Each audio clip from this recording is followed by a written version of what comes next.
Nais sanang maging doktor ni Shuvi Estrada, ngunit pinili niyang mag-showbiz upang matulungan ang kanyang pamilya. Nag-alala si Jorina, ang ina ni Shuvi, nang magdesisyon itong maging artista, dahil matagal ng plano ni Shuvi na maging doktor. Bago pumasok sa showbiz, naging popular na si Shuvi bilang social media influencer na may halos 3 milyong followers sa TikTok. Pumasok si Shuvi sa TBB Celebrity Collab Edition noong Day 36 at mabilis siyang nakilala dahil sa kanyang matapang na personalidad.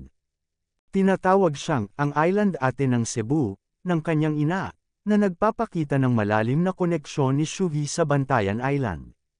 Bukod sa acting, pangarap din ni Shuvi na maging isang certified beauty queen. Bilang panganay sa 9 na magkakapatid, tinutulungan ni Shuvi ang kanyang pamilya, kabilang ang pagpapaaral sa kanyang mga kapatid. Ngayon, buo na ang suporta ni Jorina sa desisyon ni Shuvi na mag-artista at ipinagmamalaki niya ang mga nagawa ng anak.